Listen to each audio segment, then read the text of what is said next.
Good morning, Peter. We're just doing a sound check here. Are you able to hear the audio well? Yes, I am. Good morning. Good morning. Morning. Is that Nancy? Melissa.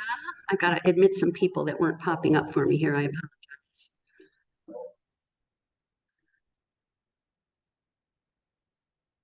Let's see, anyone else?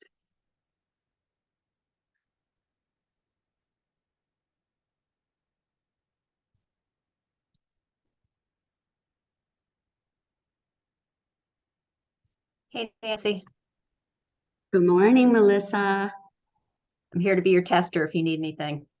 Thank you very much. I'm going to sit at my laptop and attempt to be host, but if you see someone in the waiting room pop up, please feel free to click the admit button.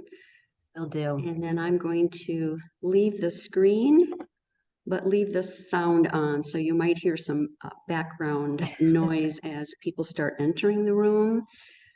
For some reason, the recording started immediately when the meeting started, so I need to check it. We'll have to delete some of this extraneous stuff at the beginning. Actually, I'm going to mute right now, and then I'm going to attempt to remember to unmute. So chat, message me if I forget to do that. Okay, Melissa? Will do. Thank you so much.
So I have to ask, are both the Ruleys and the Gunders in Arizona right now? We have a satellite campus, right? Yes, we are in Arizona. That's Peter and Nancy here. That's awesome. And it's Jim and Carol here, and we are in rainy Arizona right now. Oh, well, rainy's better than freezing, right? Oh, yes. Yeah. We're getting the rain from California. And my parents live in San Francisco, and my sister is in the Central Valley of California, so they're getting quite a bit of moisture. Wow. Wow.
You want me to get the admit there, Nancy? I did it. I can't hear you, you're on mute. Apparently I can only add one co-host, and the laptop that the speaker is on is defaulting to host. So unless you want to continue as the admitter of people, I can switch that. No, To me. I'm fine with you doing it. I just saw someone in the waiting room, so wanted to help. Okay. So you prefer that I be the We co-host can- and let folks in? Sure. Okay, We can hear you just fine. great. Thank you for letting us know that.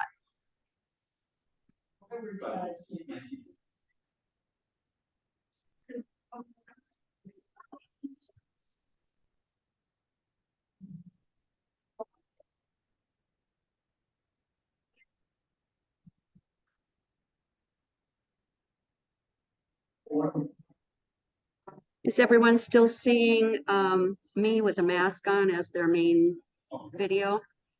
Yes, Yes, I am. yes, correct. Thank you for tolerating all of our last minute tech details. Appreciate it. You guys really undersold the fact that there was gonna be donuts in it too, so.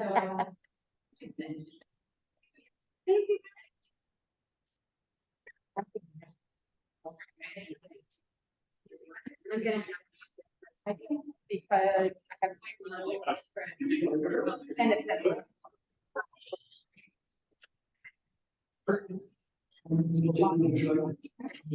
Okay, and then if you don't mind, You want me to stand right here so I can? if you can, yeah, I would appreciate your sound is already on. The only thing you need to do, for right now is you can get rid of the list. I mean, Yeah. cool. Is Charlie going to introduce you? You want to? You know, I don't know if, I think. I thought it was too deep in here. Or any one of you could just introduce me and make it up and be like.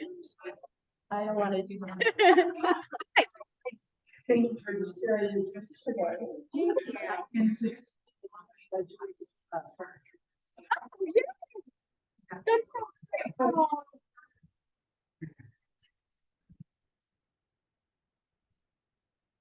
There we go. Love the connection. We're getting started here. Okay. And the recordings are. Great.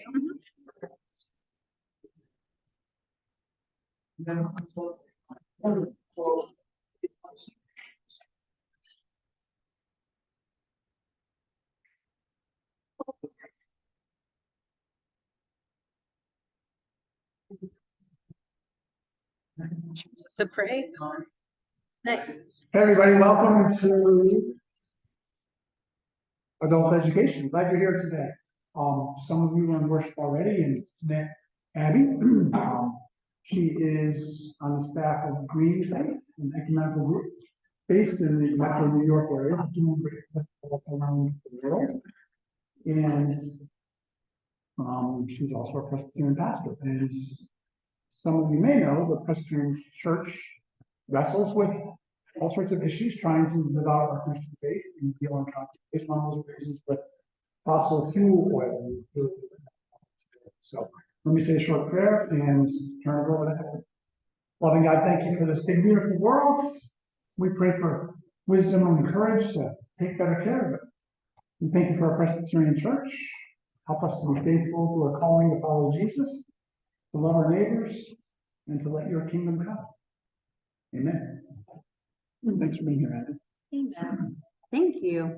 There might be a moment where I'm gonna task one of you to be in charge of connecting with people through the Zoom so that if people have questions or ideas that they add in. Great, Nancy, right? Yep. Great, okay. So we have like 45 minutes, great. Okay, so I'm gonna tamp down my nerdiness because my dissertation work at Drew University is actually writing about the Presbyterian Church's engagement with particularly about divestment from fossil fuels, but how that movement emerged from really 40 years of the denomination dealing with climate change and environmental injustice You taking, great, great. It's gonna make it easier to see, sorry. No, I love it. My unofficial job at Green Faith is to be our Zoom tech guru. So I love that somebody else is thinking about it today. Amazing. Can I let this, there's somebody coming, trying to get in. Amazing. Great. I don't have to do two things. Okay. So what I want to do is actually invite you to think about why you're in this space right now, why you're in this room together as members of this faith community thinking about creation care. At Green Faith, we often invite our community to think through an eco-spiritual autobiography. And when we ask people to do that autobiography, we ask them to do it in kind of 3 phases. And the first phase is to think about the texts or teachings or songs or rituals that are deeply embedded in your faith tradition, in our faith tradition, that connects us to caring for the earth and living out what we call an ecological vocation as people of faith. So just for a moment, think about what scriptures, teachings, songs, prayers, rituals connect you to this work. And then when you're ready, we'll have some examples, but really think.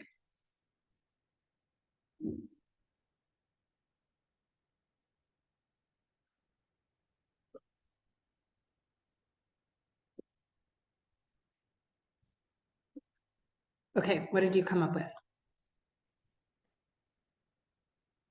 The hymn, which I'm sure is based on scripture, for the beauty of the earth. For the beauty of the earth.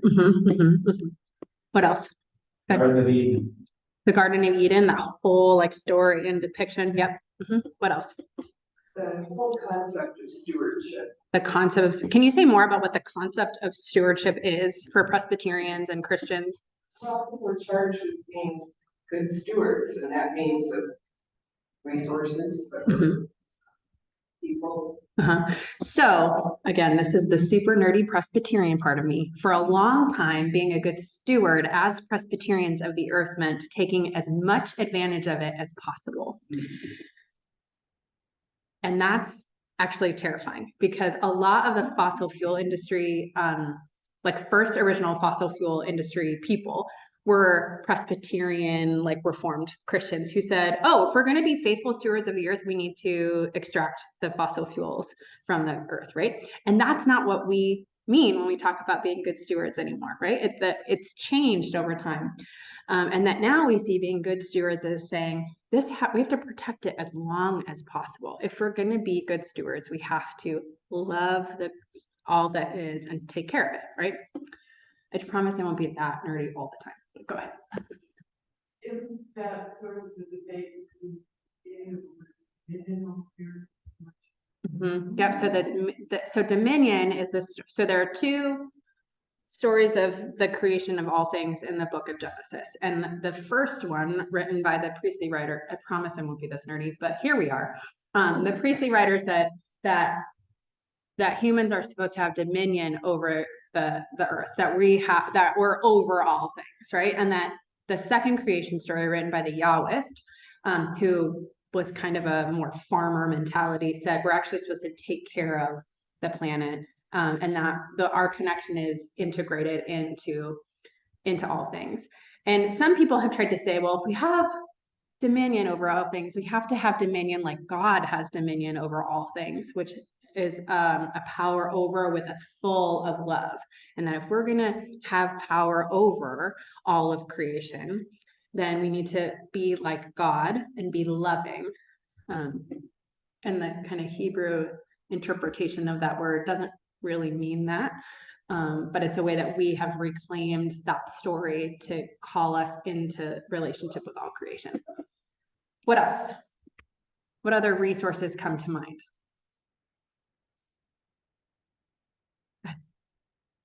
love your neighbor as yourself. Say more about that. Being your loving God. The second man is loving your neighbor as yourself. That means taking care of everybody's daughters. Yeah. That's right. And also, my goodness, say, justice outcomes. Right. Yep. You can't love your neighbor if you're like acting in ways that are making them have no clean water, or you can't work for justice if you're not loving neighbors. Yep. It's great. What else? Any rituals like Presbyterian things that we do as Presbyterians that make you think about loving creation or working for climate justice? Go ahead, Nancy. The symbolism of water in the baptism Uh-huh. is definitely something that is life-giving. Water is life-giving. If we didn't have it, none of us would be here. We need the water of baptism, and that water in baptism has to be, there's something special about water, right? And maybe you all have paid attention to the Water is Life movement in Indigenous communities, right? And that really, for me as a Christian who feels really called to work in solidarity with Indigenous movements, that they say that water is life, and we say in baptism that that's a remembrance of God's life and call for us in our lives, and that water matters, right? What else? Anything that's specifically Presbyterian?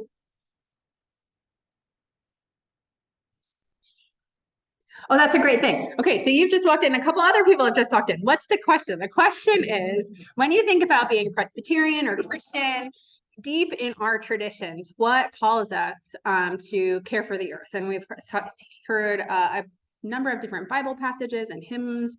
And now I'm kind of pushing a little bit hard on rituals. Not that I have anything really in mind, but I'm always interested to learn from all of the communities I talk to. Go ahead. Well, the Presbyterian Church is always reformed and reforming. So this idea that we're evolving with Yes, times and we're always evolving with the times. And yes. Peter, rephrase each of the comments.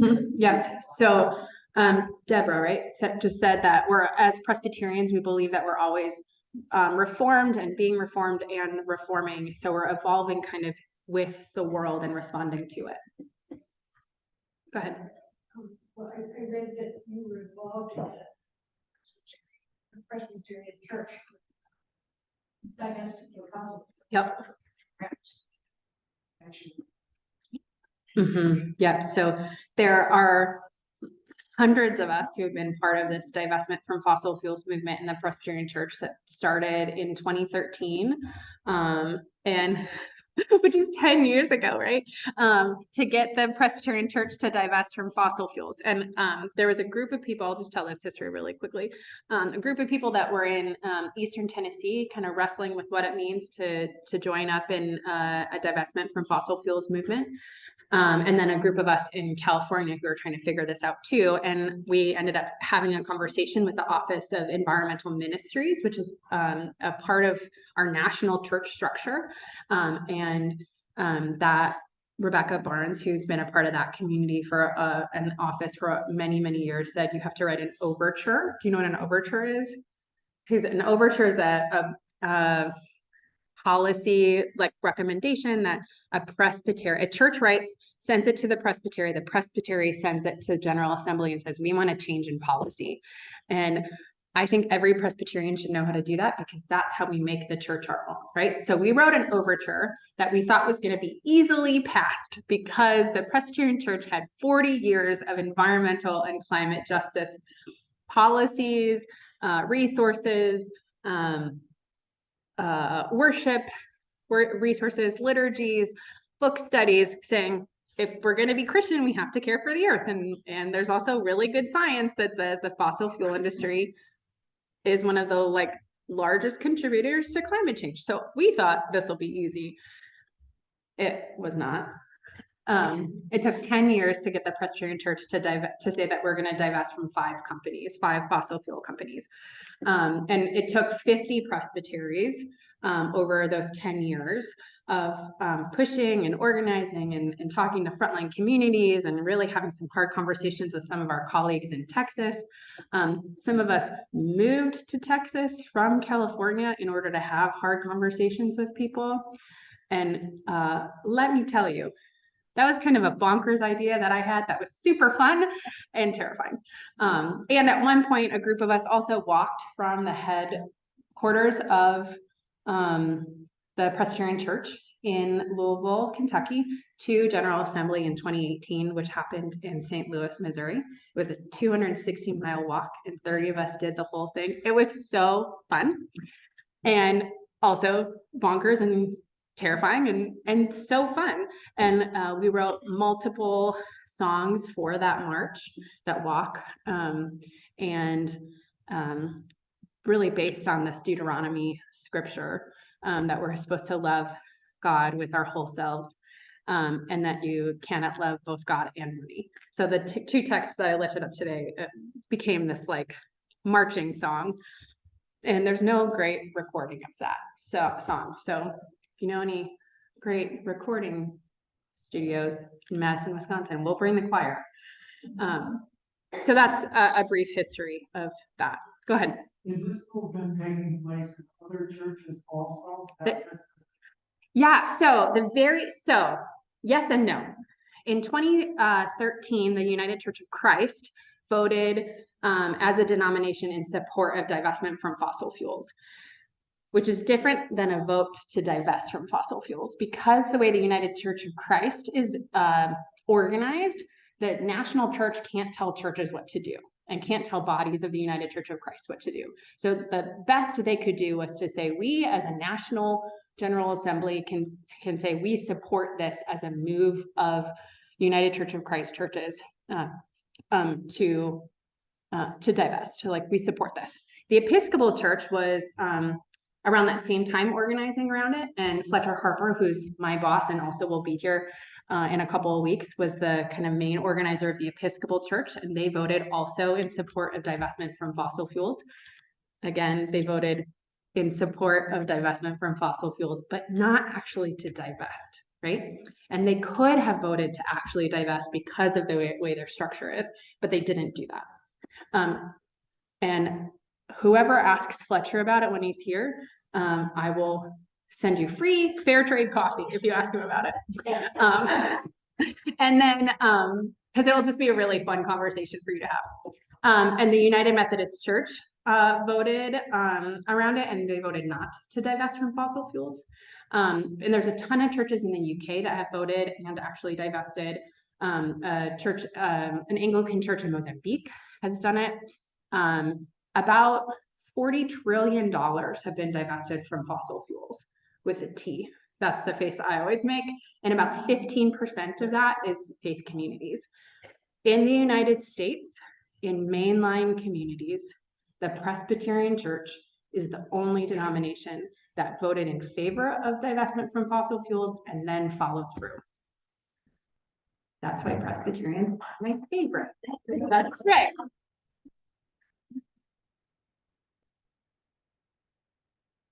Okay, that's the brief history of fossil fuel. And if one of you, this is being recorded, right? So we could just take all of that and put it into my dissertation and I could defend and be done. Great. Awesome. Thank you, Charlie.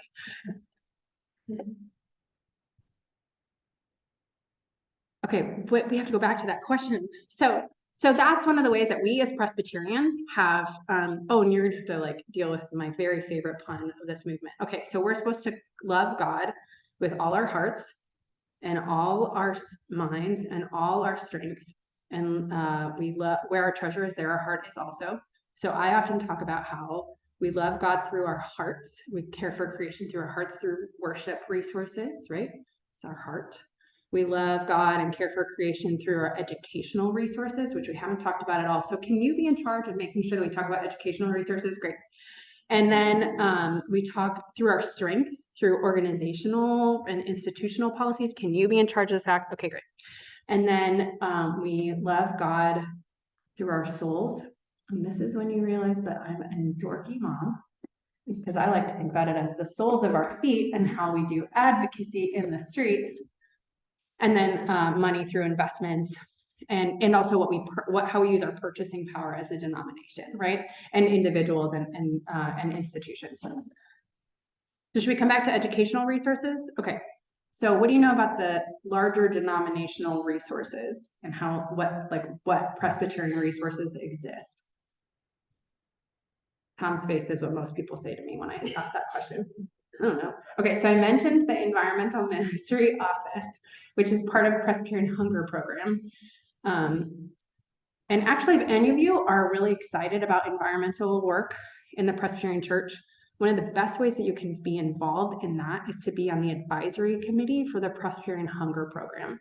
And if that sounds really exciting to you, I would love to nominate you to that committee. So think about that. So the Presbyterian Hunger Program and the Environmental Ministry Office is in charge of nationally holding all of the resources that we do around education and also some of the worship resources. But a lot of education, like around Lent, thinking about doing, they have a resource called Tread Lightly for Lent, which is every day offering kind of like an advent calendar, but every day in Lent saying, here's one thing that we can do for 40 days in Lent, acknowledging how we're connected to this work and taking action. And they change the calendar every year. So you could do it for 40 years and have something to do. And then they also provide Bible studies and support resources like a text study called The Leaves of the Trees, or For the Healing of the Nation, which is a text from Revelation, but it's also this text study written by Carol Johnston, who's a theologian. So those kinds of things live in the national church offices. And if you're interested in those resources, Rebecca Barnes is the head of the Presbyterian Hunger Program, and Jessica Maudlin is the director of the Environmental Ministries Office. Both excellent people who could easily zoom on in. Yes, go ahead, Charlie. I just want to piggyback on that. Some of you know, and some of you are, when we talk about, we have a lot of people in this church who are very well plugged into the Presbyterian Church, regionally, locally, and nationally. A lot of great opportunities, resources. So if what's being said today, you think it was your fancy, you want to jump in, talk to Abby, talk to me, whatever. Recipients from the $1 sharing offer. Yes. Yes. Yeah, so what Charlie just said, I'm going to say it out loud so that people on Zoom. What Charlie just said is Presbyterian Hunger Program is one of the recipients of 1 great hour of sharing. And I'll say this too, there's going to be this big conference around Presbyterians and climate justice and earth care happening in March in Decatur, Georgia at the Columbia Presbyterian Theological Seminary. So if this really lights you up and makes your heart sing, come to that conference, and I'm happy to share that information with Charlie. That's also, I think it is also going to be online. Yeah. And I'll be there so we can have coffee. It's a great school. Bill Brown, who's there now, is one of my theological and biblical scholar here. Like, he's my hero, and he does these beautiful overlays of the Psalms with the pictures of the Hubble telescope. It's just like incredible. Right. Every time I just think this is amazing. So you too could come and see that. So, okay. So that was educational resources. Do you have any questions about that? Or does something pique your curiosity?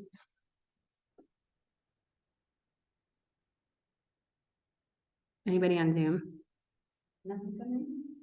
Nancy's lifting up the soul joke that I made.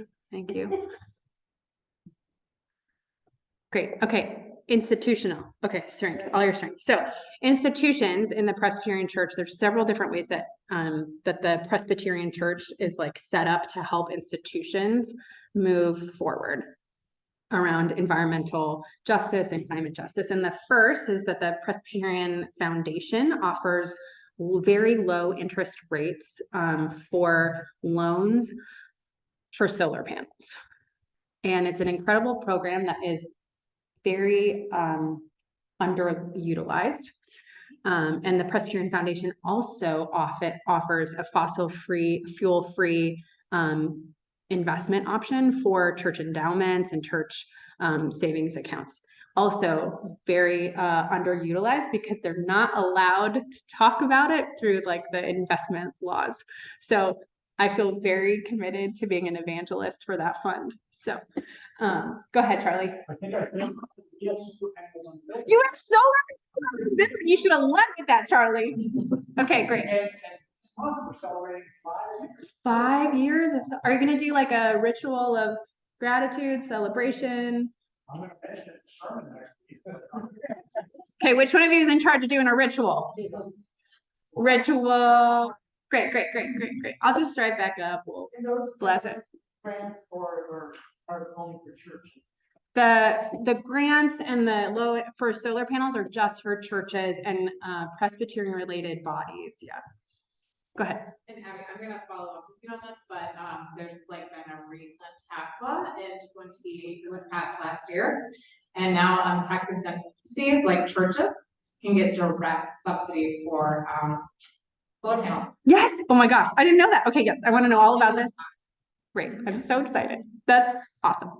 So one of the things that's true about, so my parents have basically been homesteading on the same acre of land for 36 years.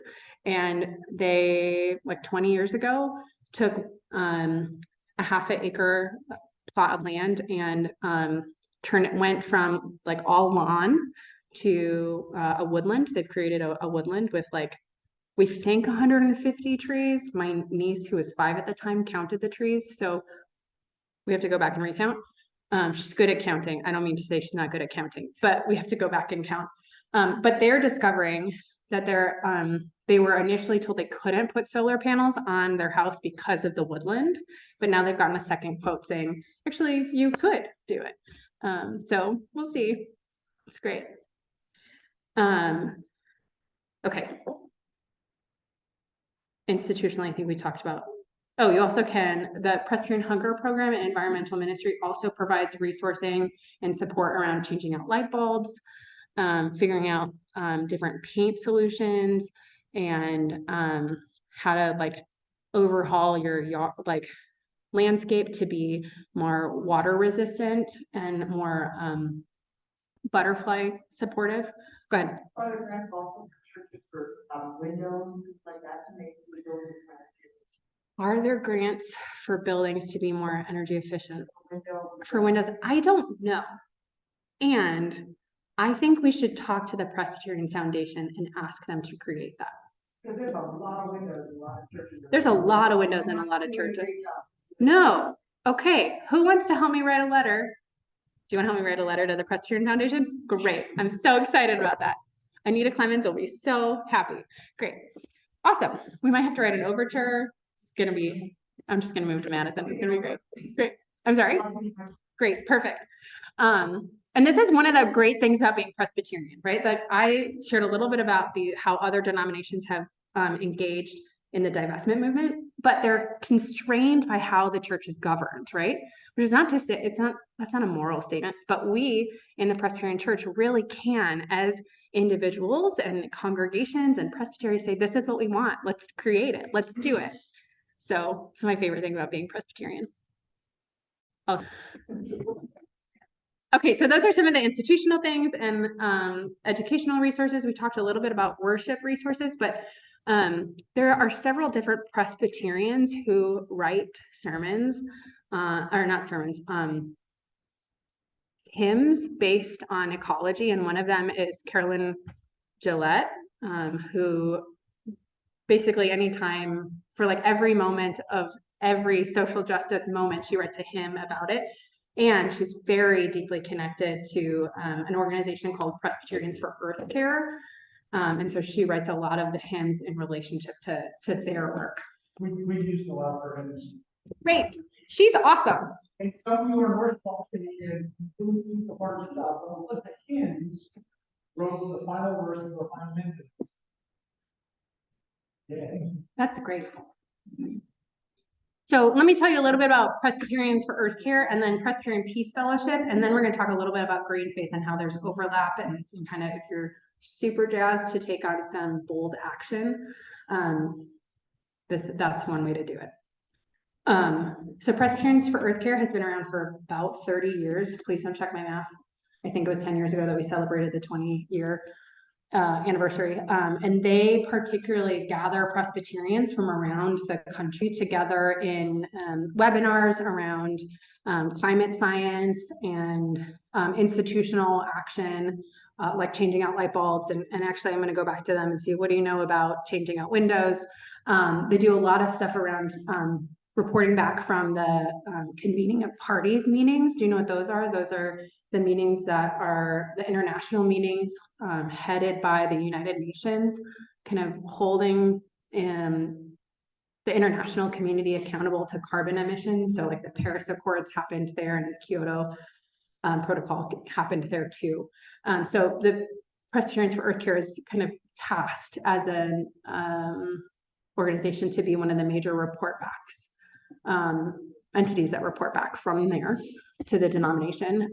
They also have lots of resources and rituals to share as well. So their website is presbyearthcare.org. And then Presbyterian Peace Fellowship is the parent organization of Fossil Free Peace USA. And they've been committed for over 85 years to peace work in the world, but as Presbyterians. And they're the organization that has worked for a variety of different movements within the church, including divestment from fossil fuels, and connect really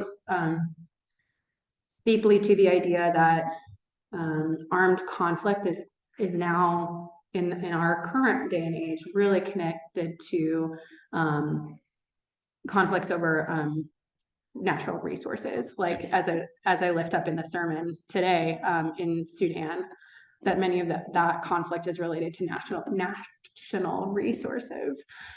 So really helping the denomination understand that peace and climate justice are hand in hand. And for many years, I was on the steering committee of Fossil Free Peace USA and Presbyterian Peace Fellowship. So they're very close to my heart. Do you have any questions about Presbyterians for Earth Care or Presbyterian Peace Fellowship?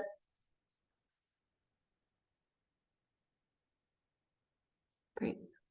Okay, so let's talk about Green Faith. And this is Green Faith Part 1, because as previously mentioned, Reverend Fletcher Harper will be here in a few weeks to say even more. But we organize people of faith all over the world. We have like home bases in the US, in Kenya, and in Germany. And then we also have people in France, across Latin America, several other countries in Africa, in Japan and Indonesia.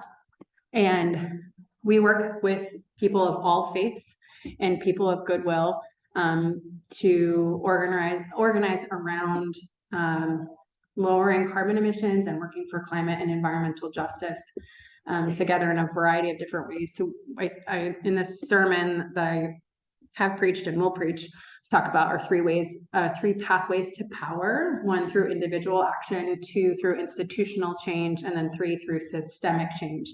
And we really have doubled down on training people of faith around the world to create what we call Green Faith Circles, to organize around regional issues that affect communities that then are connected to environmental and climate injustice.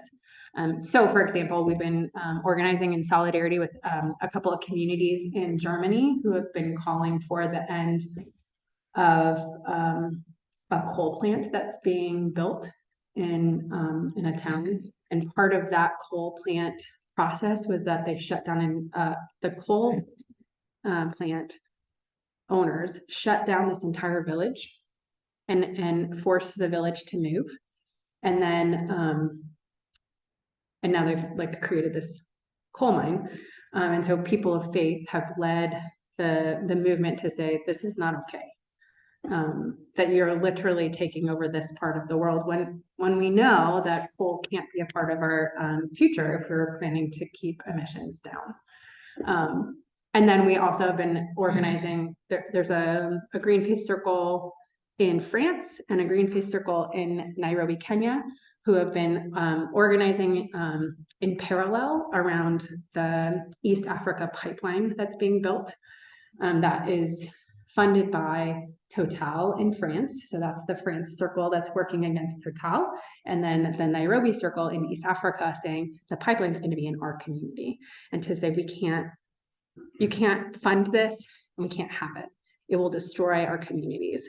And so those are some of the things that our circles are doing. And then in the US, we've been organizing around several different pipelines, primarily led by Indigenous communities that have asked our circles to be in solidarity with them, and also around what we call climate finance. So asking asset managers like BlackRock and Vanguard to remove funding and support of, not BlackRock. I'm having a brain freeze. They're funding BlackRock. So, and it's in, I'm going to remember it, and I'll remember it on the drive home, and it'll be great. So really pushing against asset managers to say, you can't fund the fossil fuel companies anymore and have any kind of integrity from both an economic and moral standpoint. So that's a lot of what we do. We've been around for over 20 years. We started as a small organization in New Jersey and then expanded to across the United States and then expanded globally. And I've been at Green Faith for almost 7 years in a variety of different capacities. And it feels like an absolute joy to be in that work. So that's the preview of what Green Faith does. Do you have any questions about that? Go ahead. You have some really murder and trying to build momentum, get issues to light and get some action on them, because it's one thing to talk about, it's one thing to be stopped. Yep. And do you have any blueprints or assistance for small groups of grassroots? We do. To help us to know, to help us to do a better job of being successful at our efforts on grassroots? Yeah, so that's exactly what we ask communities to do, is to create or to live into grassroots nature of organizing and to say, you in this particular community know your community better than we do. And so we ask you to organize together, and we provide resources and training around what we call both hard skills and soft skills. So the hard skills of how, what's happening and how do we have a conversation with other people and how do we, right. Yeah, exactly. And then soft skills, how do you have a one-on-one with somebody, and provide resourcing and support and mentoring, but from a place of knowing that you kind of get the issues better than we do. Because what's happening in Chicago, for example, is different than what's happening in Madison. And so that's exactly what a Green Faith Circle is that you dig down into your community and organize, and we get behind you and support you. So that's exactly that. Great, I can't wait. Great, that's great. And we invite people to organize across congregations. So if you have friends or neighbors or people you want to be friends with in another congregation, to say, wait, let's work together across traditions or across denominations to say, we agree, right? And one of my favorite, I've been in interfaith environmental work for 20 years. And my favorite thing is that we all kind of can find common ground around the call to love God, each other, and creation. We say that in different ways, but we all believe that. And this is one thing to say you support it, another thing to put it. Yeah, that's right. That's right. And multiple organizers in the United States who can come and be on the ground with you to support you. And it might be me. It might be me who comes and hangs out with you. I know. Juniper might come too. Really sweeten the deal. It's fine. Did you have a question? We have a resource for us to understand the implications of our decisions. And what I mean, I'm thinking specifically about single-use plastic bags we use for communion. They have a piece of bread in there. And I'm not criticizing those who made that choice. That's a good choice because it protected us from COVID. Yes. But presumably those are possible waste. Presumably they go in the trash. Is there a better choice? How do we understand that level of implication of choices?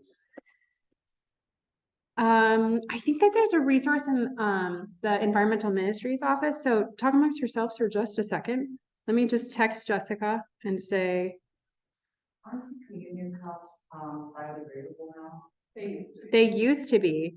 For a brief moment, we did do that. Yeah. And the reason we weren't able to continue, and I'm not sure, I'm sure there's reasons, I'm just. Yeah. I'm not- just asking. It's probably expensive, right?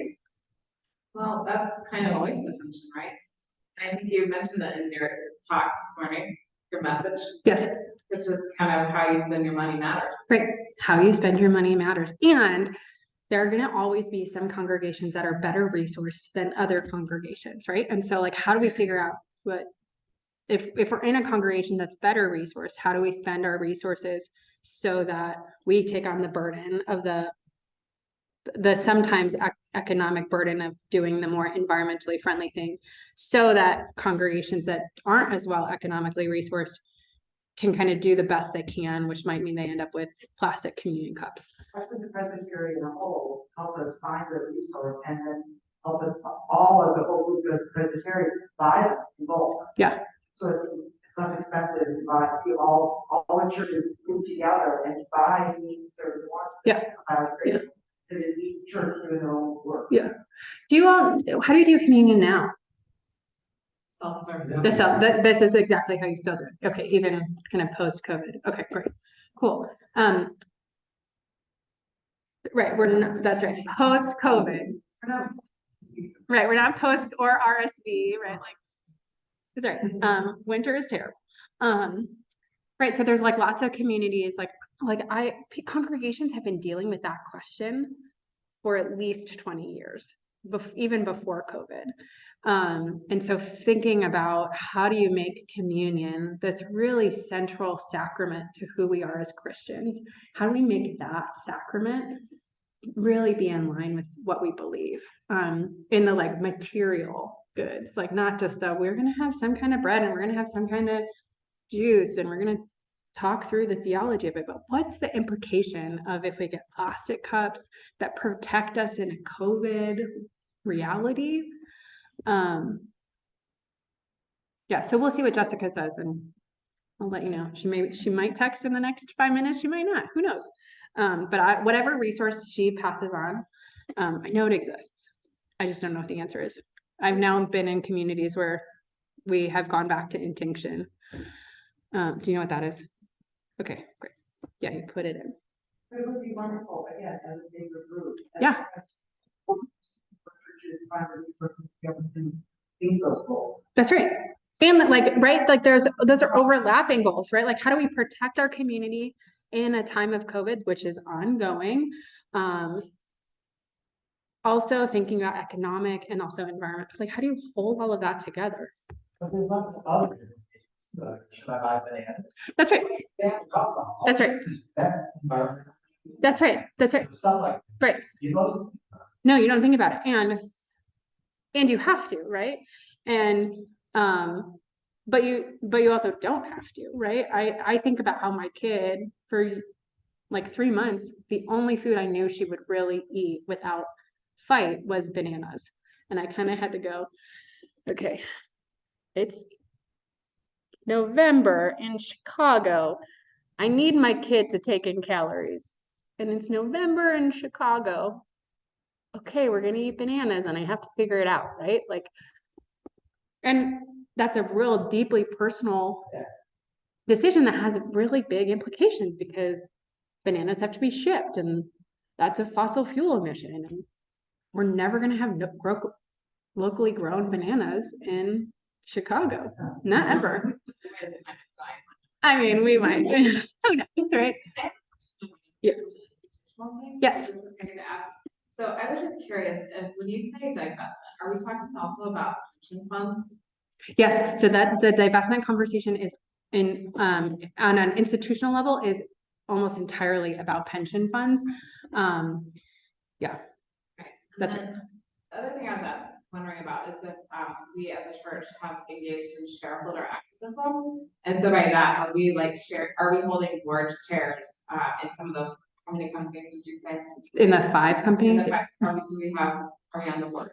Yes, so we did shareholder engagement, particularly in those 5 companies, intense shareholder engagement for 3 years, after doing more passive, but not, I don't mean passive in a bad way. I mean, kind of to say like there is a particular committee in the Presbyterian Church called Mission Responsibility Through Investments, which was I love the Presbyterian Church so much. It was the first committee of its kind across all mainline denominations in the US that really said our money matters and how we make money matters. So we're going to engage with corporations in which we're invested to say, we want you to meet our values too. And so they were a part of even those initial conversations about divestment and have always said that they want our investments to match with our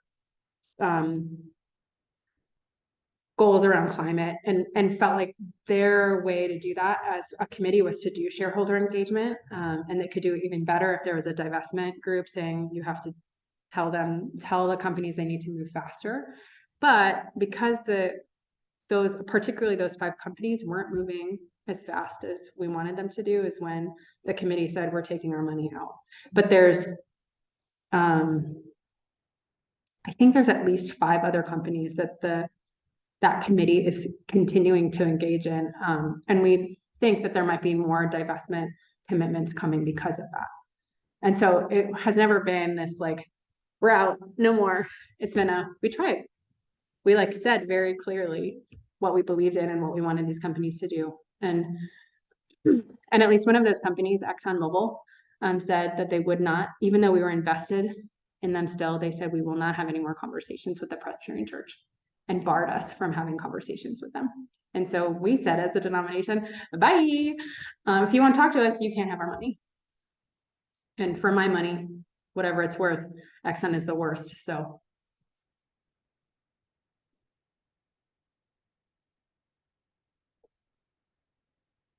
Okay, we have 3 minutes.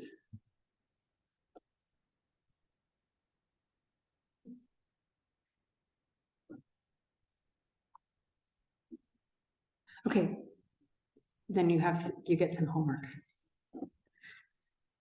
Coming out of this conversation and worship today, and as you kind of go into this ongoing sermon series, and then who you are as a congregation going forward with this history of having solar panels and having just incredible people in this room thinking about this on so many different levels, what's the next step for you? What are you going to take on? And you don't have to know that answer for you individually or as a congregation right now. But that's the question I want to invite you to keep wrestling with for the next few weeks. And if I can be a part of that conversation with you, I'm happy to do that over Zoom or to come back up. Fletcher will be here in a couple of weeks. You can really press him hard. That's my question that I leave with you. Great, go ahead. Thank you for your passion. You're welcome. Yeah. Yeah, thanks for having me. It's been this intersection of Presbyterian and environmental stuff is the thing that I'm called to do. And I'm really grateful to be with all of you. Thank you. Thank you. Great.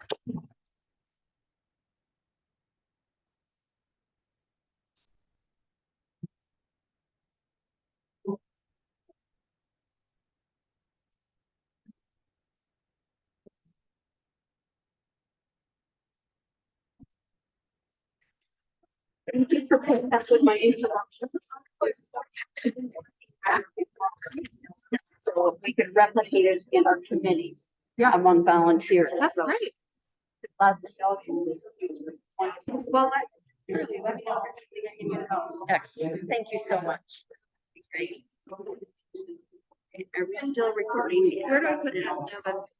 Just leave that on the table and I'll make sure it hits in the picture. Thank you so much. I look forward to hearing you next.